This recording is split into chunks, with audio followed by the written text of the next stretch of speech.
Unang araw ng biyahe, Transportify Bacolod. 5:30 ako umalis ng bahay. Ngayon, time check is 8:38. Wala pa rin booking. Nasa ano na ako Inigaran. Wala pa rin booking. Transportify. Sinubukan ko lang bumiyahe dito, baka sakali. Ngayon pupunta tayo doon sa pinaka-sentro ng Bacolod. Siguro mga bandang SM. Titingnan natin kung merong booking doon.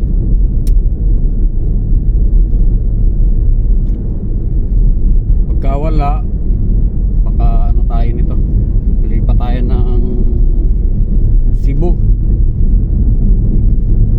Pero sige, tingnan muna natin. 5:30 ako umalis ng bahay Ang binabiyahe ko nasa ano na 100 kilometer mahigit. Check ko check natin.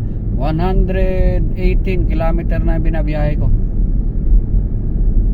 galing Bais. Pero wala pa ring booking. Transportify, mahina pala Transportify dito sa Bacolod. Pero titingnan natin. At baka kahit papaano magbago ang ating kapalaran dito. Alright.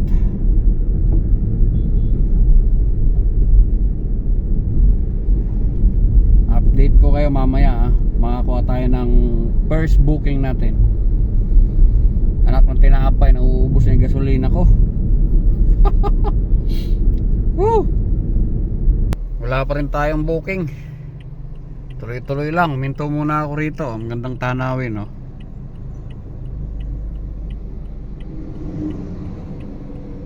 Iloilo siguro to Iloilo. May mga windmill pa nga dun Ewan kung nakikita nyo. Alright. Tuloy lang ang biyahe natin. Update ko kayo pag nakakuha tayo ng first booking natin Alright. Anak na tokwa, nakarating na lang ako dito sa SM. Wala pa rin booking. South. Uwi na lang siguro tayo nito.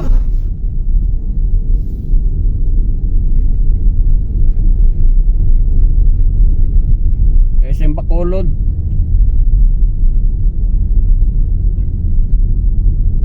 Wala pa rin booking Yan SM Bacolod. Wala pag-asa.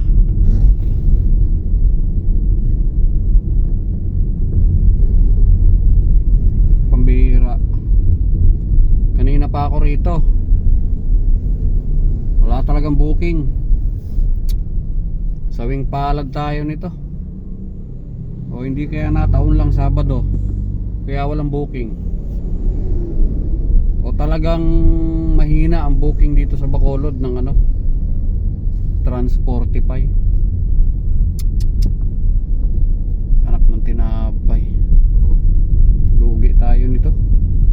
Ang tinakbo ko 148 kilometer na galing sa bahay. Yung gasolina ko kalahati na. Hindi pa tayo kumikita kahit isang kusing. Walang booking. Pag wala pa rin mga alas 12 pa home base na tayo nito. Walang pag-asa. Putik to baha.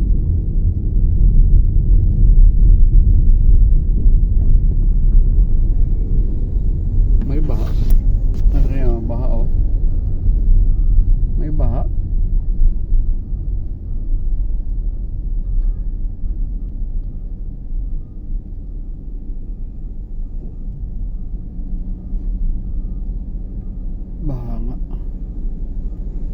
maganda bumalik tayo.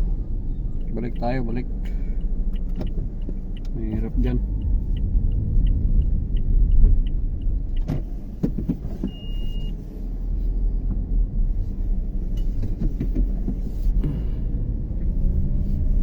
Balik. Toko. Uwi. Wala. Lugi tayo ron eh. Walang booking. So gawa tayo ng paraan na biyahe tayo sa Cebu.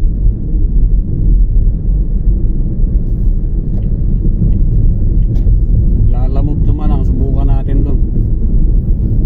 Balita ko marami daw booking ang Lalamove doon eh. Kaya susubukan natin. Dito sa Bacolod wala ring Lalamove dito eh. Transportify meron, pero hindi ganun karami ang booking. Naka-receive ako ng booking dahil nga nangyari first time kong bumiyahe ng Transportify. Pag pindot ko, hindi pa pala yun napindot, so nakuha ng iba. meron pala talagang bumabiyahe ng Transportify sa Bacolod. Ang problema lang ay hindi ganun karami ang booking, Isipin nyo yung alas 8, alas 7 hanggang alas 11 yata yun. Doon lang ako nakatanggap ng isang booking. Pagtunog ng cellphone ko, hindi ko pa na-accept. Nagdadrive kasi ako, kaya hindi ko siya na-accept. Kailangan kasi bago mo i-accept, basahin mo muna, tingnan mo. Baka kasi kailangan ng helper. Wala naman akong helper. So kung mabigla akong accept yon, tapos kailangan pala ng helper, wala rin. Baka magka-violation pa tayo kay Transportify. Tapos hindi ko rin may papakita sa inyo yung mismong app eh. Kasi bawal. Wala siyang screenshot, hindi mo siya may screen record. Hindi gumagana. So abangan nyo yung mga susunod kong vlog. Samahan nyo ako sa panibagong yugto ng aking buhay sa Cebu City. Susubukan nating bumiyahe sa Cebu. Lalamove Cebu naman ang ating babanatan. Ang iniisip ko lang, kailangan siguro maghanap ako ng doon, boarding house. Siguro kahit bed space o room for rent siguro na mayroong mapaparkingan. Or ang choice ko naman, pwede ring matulog na lang ako sa mga gasoline station. Hindi ko lang alam kung meron doon.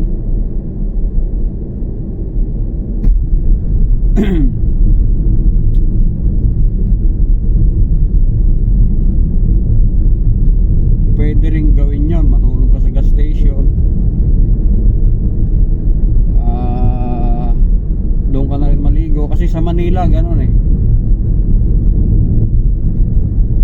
meron lang pwedeng tulugan, gas station man yan, o may mga compound doon na pwede kang matulog, pwede kang maligo, magbabayad ka lang 15 pesos yata o 20 pesos, ewan ko lang ngayon kung magkano na sa Manila ang pag maliligo ka. Mas makakatipid kasi tayo pag yung room for rent o bed space ang kukunin natin kesa magbayad ka ng mga 12 hours. Meron daw dito yung mga 12 hours lang, matutulog ka lang doon, pero siguro mga 200, 250 bayad. isang buwan ay malaki ang ano.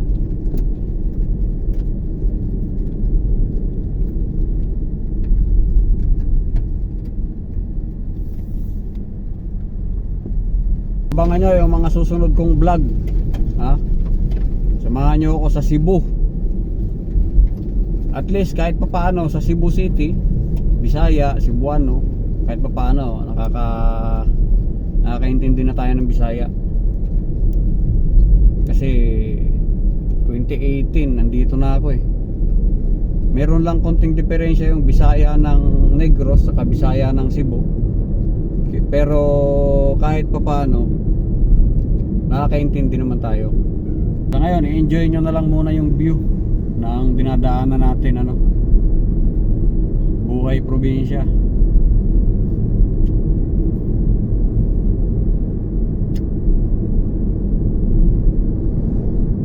Enjoy nyo yung mga bulubundukin. Alright.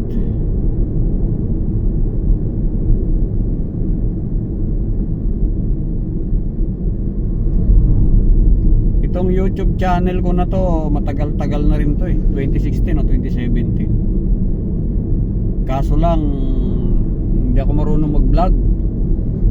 Sumubok ako sa Facebook, yung Reels. Okay naman, kaso ang hirap sa Facebook, ang higpit kasi ng Facebook eh. Puro violation na abutin mo ron. Kaya susubukan ko mag-focus dito sa YouTube ko. Baka sakaling gumanda.